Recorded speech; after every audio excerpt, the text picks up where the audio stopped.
हमारे कोई likes dislike नहीं है जिस तरह इंडिया के लाइक्स हैं कि जी हसीना वाजिद है तो बिल्कुल। बांग्लादेश है, हसीना वाजिद नहीं है तो बांग्लादेश नहीं है। खबर पश्चिम बंगाल के मालदा सेक्टर के इलाके से है, जहां बीएसएफ के महिला जवान ने तस्करों के घुसपैठ के मामले को उजागर करते हुए उसे विफल करने का काम किया है। किस तरह से देख रहे हैं, जो हम देख रहे हैं कि एंगेजमेंट्स बढ़ रही हैं पाकिस्तान और बांग्लादेश की। बताया जा रहा है कि ड्यूटी के दौरान महिला जवान ने इस बात को देखा कि 5 से 6 संदिग्ध तस्कर भारतीय सीमा में घुसपैठ करने की कोशिश कर रहे थे।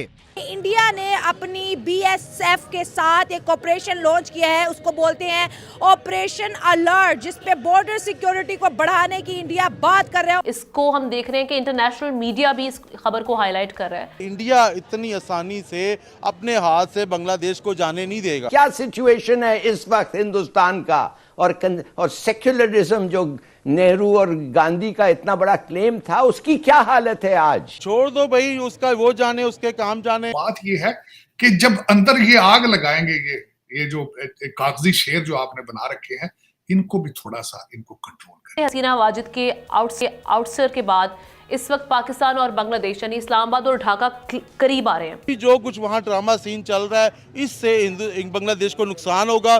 कल हमारे मुसलमान भाई हैं, फिर हमें तकलीफ होगी। जैसे हमें कश्मीरियों की तकलीफ होती है ना, फिर हमें बंगालियों की भी तकलीफ होगी। पहले हम कश्मीर के नारे लगाते रहे सारी उम्र, फिर हम बंगालियों के नारे लगाएंगे। हिंदुस्तान जो सेक्युलर बनता था, नेहरू का इंडिया, सेक्युलरिज्म जो उसने डिफाइन किया था, वो कैसे हो सकता है कि इधर ऐसी बात हो, मगर अब वैसे हो रहा है। बांग्लादेश एक बार फिर से एहतजाजों की आग में जलता हुआ नजर आ रहा है और मोहम्मद यूनुस की उल्टी गिनती शुरू हो चुकी है। पाकिस्तान और बांग्लादेश ने गुज़श्ता रोज तमाम शोबों में बाहमी मफाद के तहत दो तरफा ताल्लुकात बढ़ाने और मजबूत करने पर इत्तफाक किया। असल में तकलीफ ये है कि शेख हसीना जो थी वो इंडिया के बिल्कुल नजदीक थी।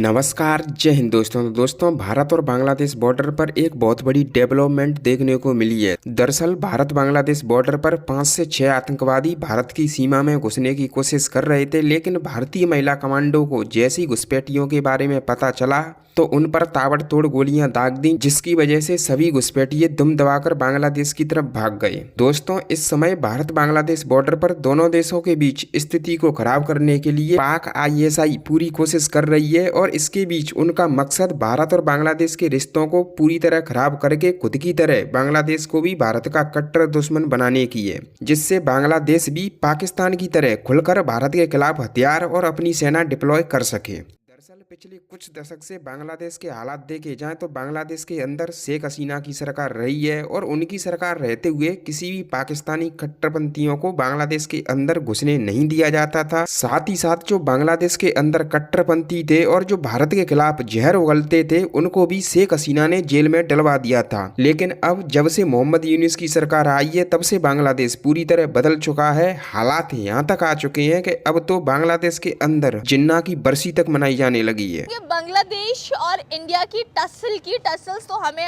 डेफिनेटली सी बात है और गज से दिखाई दे रही हैं और ये चीज़ थमने का नाम नहीं ले रही है। लेकिन बांग्लादेश के झुकाव फॉर्चुनेटली हमें पाकिस्तान की तरफ दिखाई देता है। हमारे बहुत सारे जो जनरल्स हैं उनकी मुलाकात होती हुई दिखाई दी है बांग्लादेश के अंदर। एंड सेकेंडली बात करेंगे डोनाल्ड ट्रंप जो कि big spotter right now India का नजर आ रहा है। बहुत सारे सुनने में आया कि कमिंग मंथ्स के अंदर ट्रंप इंडिया जाएंगे, उसको विजिट करेंगे। रिपब्लिक डे था जिसके ऊपर कह लें कि इंडोनेशिया के जो प्रेसिडेंट थे वहां पर विजिट किया है एंड सऊदीया के अंदर भी रिपब्लिक डे को सेलिब्रेट किया गया है। बहुत सारे कल्चरल एक्सपेक्ट्स वहां पर शो किए गए हैं। ट्रंप ने आते ही एक शानदार धमकी दे दी है भाई बांग्लादेश को, यूनुस को, कि भाई औकात में रहो, औकात से बढ़ने की ज़रूरत नहीं है। सर क्या कहना चाहते हैं इस चीज़ के ऊपर कि बांग्लादेश कुछ ठहरेगा, कुछ डरेगा, कुछ थ्रेट फील करेगा या नहीं?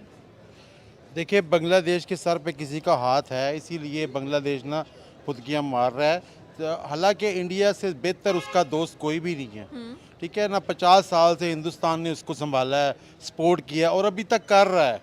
इनडायरेक्टली डायरेक्टली वही कर रहा है, सब कुछ खुराक वगैरह सब चीज़ें वहीं से जा रही हैं।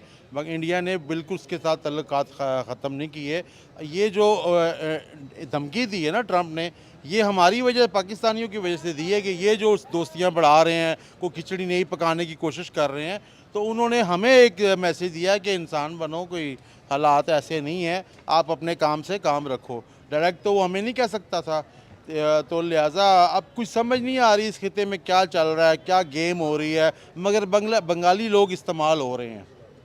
बांग्लादेश के लोग इस्तेमाल हो रहे हैं और वो खुद को इस्तेमाल होते हुए देख भी रहे हैं, लेकिन स्टिल कोई स्टेप नहीं वो ले पा रहे हैं। पीपल वो सेइंग कि मे बी चाइना इंडल्ज हो सकता है इसके बीच में, जो कि प्रॉपर सपोर्ट करता हुआ दिखाई दे रहा है इंडिया को काबू करने के लिए। बट राइट नाउ अगर देखा जाए तो India is the emerging power, हमें वो नज़र आती है, चौथी बड़ी इकॉनमी बन चुकी है एंड सारे का सारा जो सपोर्ट है राइट नाउ अमेरिका का वो इंडिया को मिल रहा है। और अगर पाकिस्तान की बीच में बात आती है तो लोगों ने बहुत ज़्यादा सोचा था कि ट्रंप के आने से पाकिस्तान के भी हालात कुछ कदरे बेहतर नजर आएंगे। सबसे बड़ी बात इमरान खान की थी, लेकिन उसको तो 14 इयर्स की कैद हो चुकी है। देखें, वो तो एक ख्वाब था, हमें दिखा रहे थे जी इमरान खान रिलीज़ हो जाएगा ट्रंप के आने के बाद। ऐसा कुछ भी नहीं है भाई। इमरान खान ने बहुत सारी अहमकाना गलतियां भी की हैं जिसका आज वो उसका खमियाजा भुगत रहा है। ख़ुद उसने इतना कुछ नहीं किया जिसको उसको फंसा दिया गया है।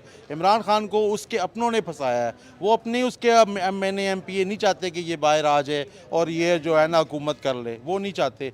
कि बांग्लादेश में एक बार फिर से एहतजाजों का सिलसिला शुरू हो गया है।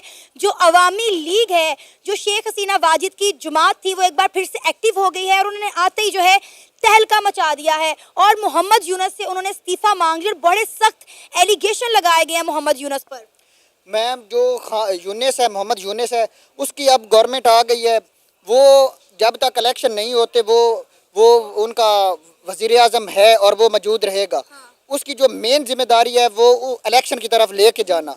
और जब इलेक्शन लेट होते हैं तो वो क्या होता है कि अवाम के अंदर इख्तलाफात शुरू हो जाते हैं। जिस तरह पाकिस्तान में जिस तरह से इलेक्शन लेट हुए थे तो अवाम की जो नज़रें थी वो इलेक्शन की तरफ ही थी। इसकी जो मेन रीज़न है वो इलेक्शन लेट होना है। यूनुस खान को चाहिए कि इलेक्शन की डेट अनाउंस करें और जो इस्लाहात हैं उनको लेके आएँ और जल्द से जल्द इस्लाहात करें और मुल्क को तरक्की की तरफ गामजन करें।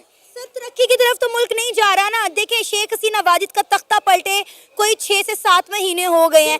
5 अगस्त 2024 को शेख हसीना वाजिद ने इस्तीफा दिया और वो बांग्लादेश से फरार हो गई थी।